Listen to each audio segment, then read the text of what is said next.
Hey everyone, I'm Code Ninja. Welcome back to the third video in our HTML course.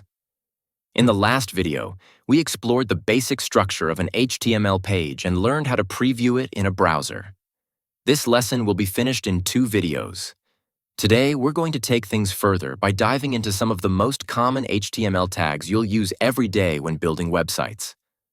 By the end of this lesson, you'll have a solid understanding of tags like headings, paragraphs, links, lists, tables, and much more. So grab your code editor and let's get started. First up, let's start with something we've seen briefly before: headings and paragraphs. In HTML, headings help organize content into a clear structure. We have 6 levels of headings, from H1 for the largest down to H6 for the smallest. Let's see how they work.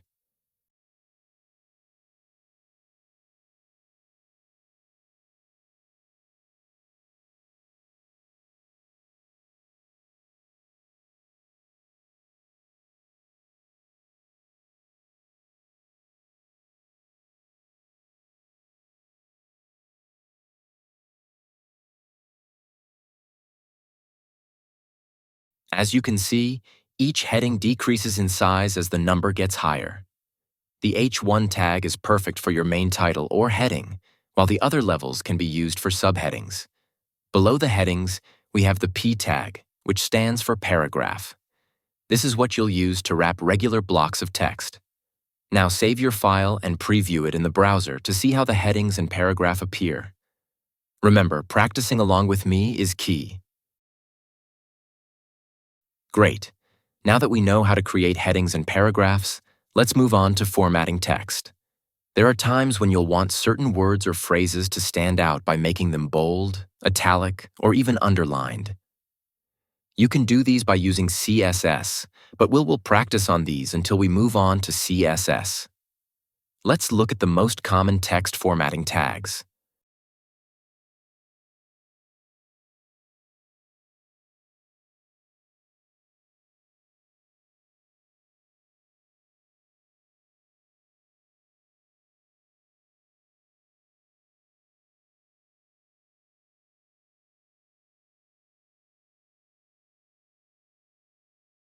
The strong tag makes text bold, which is often used for emphasizing important content.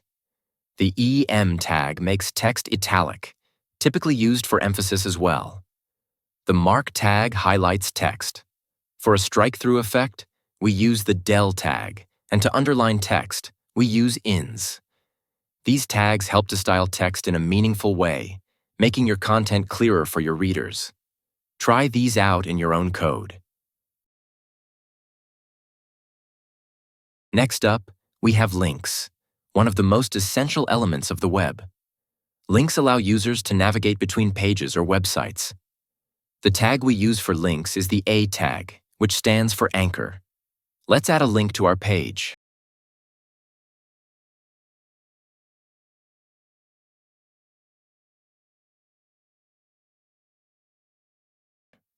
The href attribute tells the browser where the link should lead.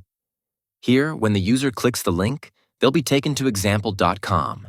You can also make a link open in a new tab by adding target equals blank like this.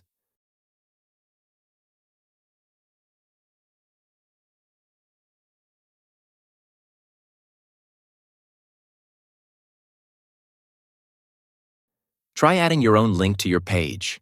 You can link to another website or another page in your project. I will give you 5 seconds to do it. Pause the video if you want to. Moving on, let's talk about lists.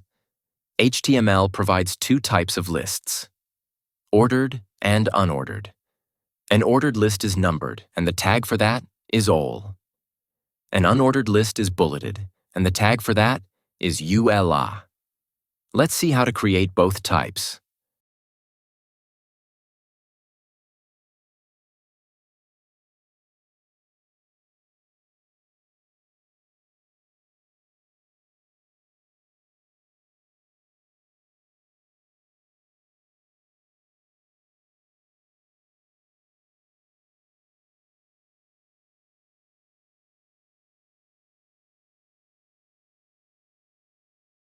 The LI tag is used for each list item, whether the list is ordered or unordered. Ordered lists will display numbers, while unordered lists will display bullets. Lists are useful for navigation menus, item lists, and much more. Make sure to practice what we covered today and in the next video.